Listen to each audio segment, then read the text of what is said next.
Ce week-end a été chargé en sport automobile entre le Grand Prix de Singapour et la dernière édition du GP Explorer. J'étais au Mans pour assister à ce week-end totalement fou, mais ça ne m'a pas empêché de rattraper et revoir le Grand Prix de Singapour. Pas forcément la course qu'on espérait et pas forcément la course la plus divertissante de la saison, mais il y a quand même eu encore 2-3 choses qui vont pimenter cette fin de saison, y compris entre les deux pilotes qui jouent le championnat. Comme chaque lundi, c'est l'heure de faire le récap et de tirer des enseignements de cette course. Donc installez-vous confortablement et passons tout de suite au récap de Singapour 2025.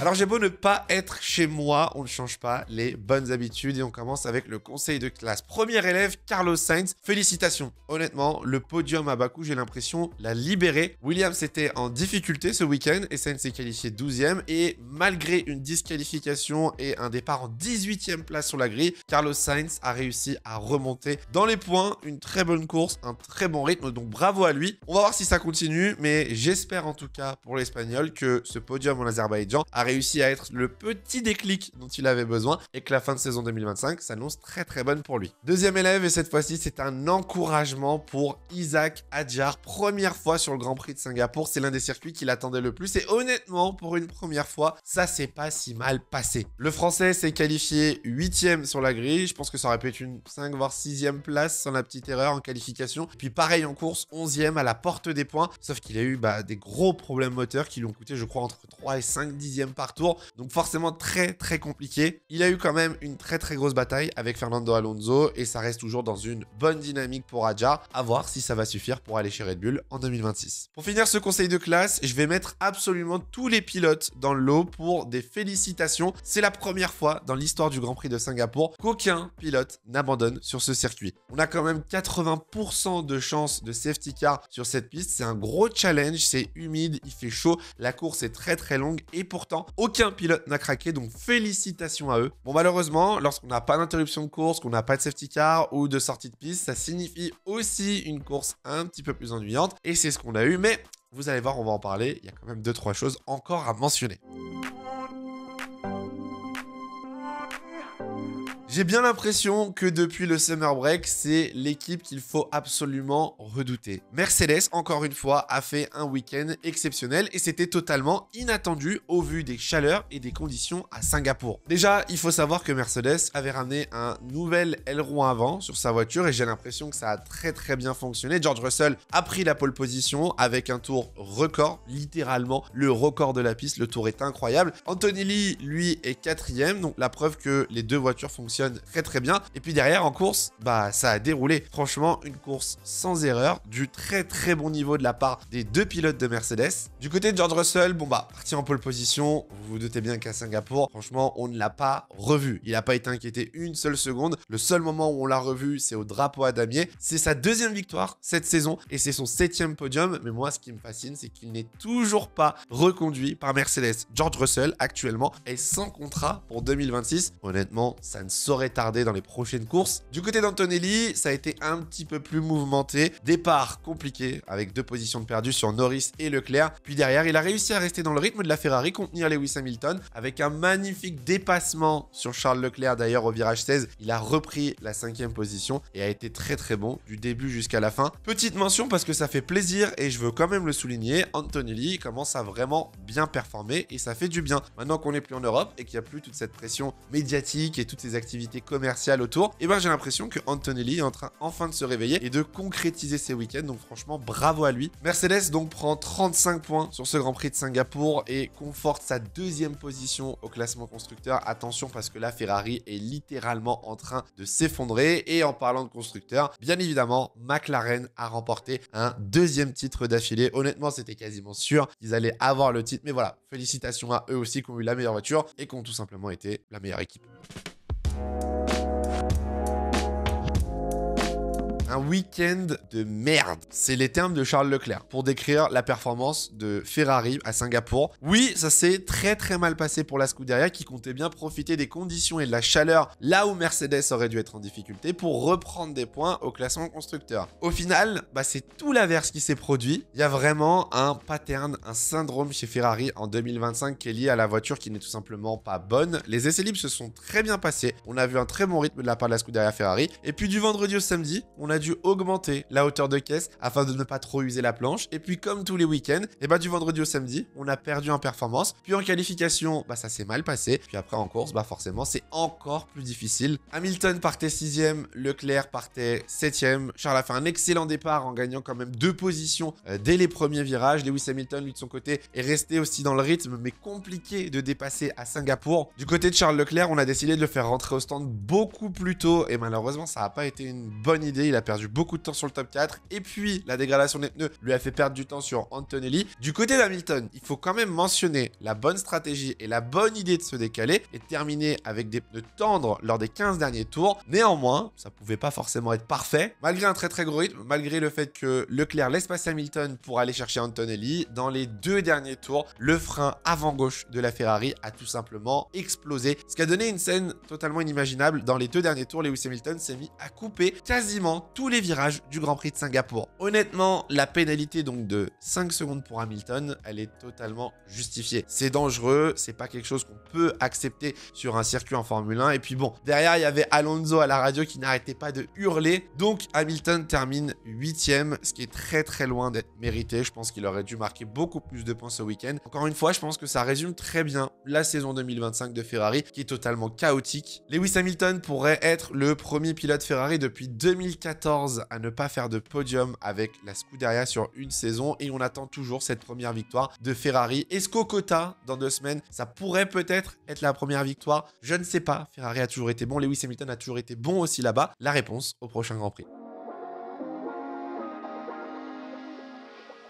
Est-ce que au final, on va pas s'y mettre à y croire? Est-ce que Verstappen n'aurait pas toujours une carte à jouer lors des 6 derniers Grands Prix de cette saison de Formule 1? Alors oui, je sais, peut-être qu'on s'emballe un petit peu, mais mathématiquement, et au vu des derniers résultats, c'est pas impossible. Verstappen a encore effectué un excellent week-end à Singapour, et le plus important, c'est que Verstappen a été devant les McLaren tout le week-end. Déjà en qualification, légèrement gêné, entre guillemets, par Lando Norris dans sa tentative.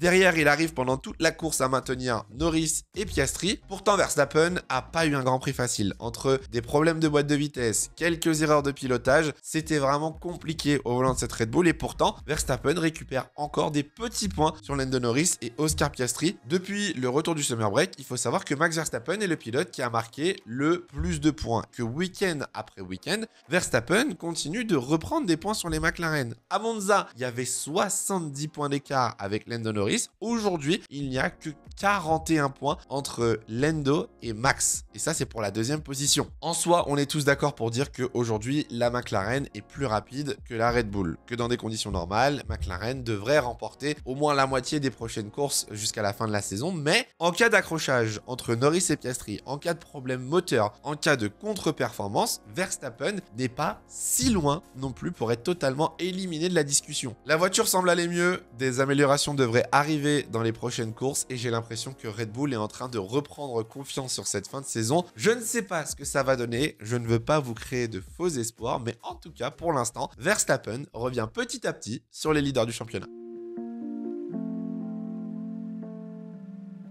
J'ai bien l'impression qu'on arrive enfin sur cette période de crise chez McLaren. Et pourtant, ce week-end aurait dû être un week-end festif avec la célébration du titre 2025 constructeur. Tout ne s'est pas passé comme prévu du côté de l'écurie anglaise, qui déjà n'a pas du tout dominé Singapour, alors que la piste est totalement faite pour cette voiture. C'est pas la première fois qu'on voit McLaren justement ne pas performer sur des circuits qui devraient fonctionner, qui ont justement les caractéristiques pour avoir une bonne performance. Et là, récemment, ça commence à faire beaucoup. Oscar Piastri, 3e derrière une Mercedes et une Red Bull. Lando Norris, seulement 5e sur la grille. Alors, je sais pourquoi vous êtes là, je sais ce que vous voulez entendre et je sais de quoi vous voulez qu'on parle. Forcément, c'est ce qui s'est passé lors des 3 premiers virages entre Oscar Piastri et Lando Norris. Lando fait un excellent départ, réussit à revenir très rapidement à la hauteur de Oscar Piastri qui se retrouve à l'extérieur du virage 1. Les deux pilotes passent côte à côte dans le virage 1, puis le virage 2 et en arrivant au virage 3, c'est là où le drame se produit. Lando Norris, un petit peu trop agressif, va venir freiner trop tard et toucher l'arrière de la voiture de Verstappen, ce qui va l'envoyer sur la voiture d'Oscar Piastri à l'extérieur. On frôle littéralement la catastrophe chez McLaren. Heureusement, Oscar Piastri s'en sort bien et ne percute pas le mur, mais néanmoins perd une position et se fait pousser.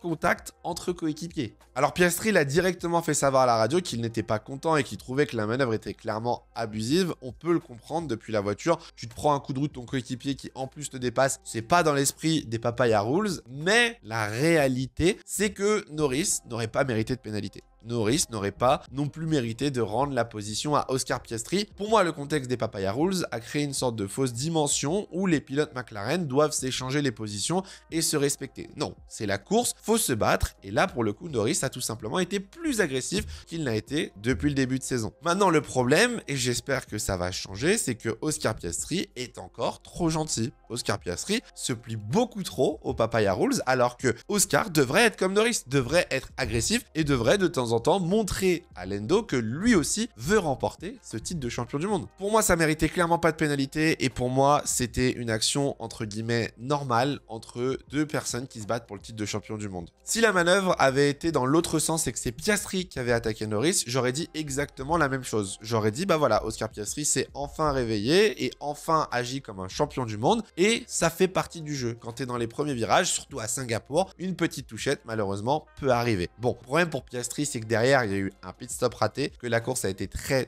compliquée et qu'il a été assez loin quand même du rythme de Lando Norris. La petite cerise sur le gâteau, si vous l'avez vu, c'est la team radio de Zak Brown qui, au moment de féliciter Piastri et de lui dire que McLaren est champion du monde, Oscar Piastri a juste débranché la radio. Voilà, il voulait pas entendre Zak Brown à l'arrivée. Donc on sent quand même un petit climat tendu du côté de Oscar et McLaren. Bref, la situation est quand même assez tendue chez McLaren. J'ai l'impression qu'on arrive enfin à ce point où les pilotes vont se battre. Faut-il encore que l'équipe laisse les pilotes se battre et ça, c'est pas gagné. Et encore une fois, je le répète, attention, il y a moins de 25 points entre Piastri et Norris désormais. Verstappen n'est pas très loin. Si la guerre devient trop intense entre coéquipiers, ça pourrait très vite faire basculer ce championnat. Bon, la question du jour, elle va être facile pour ce Grand Prix de Singapour. Vous le savez, c'est une question que je vous pose, à laquelle vous pouvez répondre dans les commentaires en argumentant pour me donner votre point de vue et qu'on puisse un petit peu échanger là-dessus. Est-ce que Verstappen peut-il encore jouer le titre de champion du monde? Je veux votre avis, je veux savoir si je me fais des idées ou pas. Dites-le moi dans les commentaires si oui ou non, pourquoi Verstappen reste une menace lors des 6 prochains Grands Prix de 2025. Et on verra et on échangera dans les commentaires.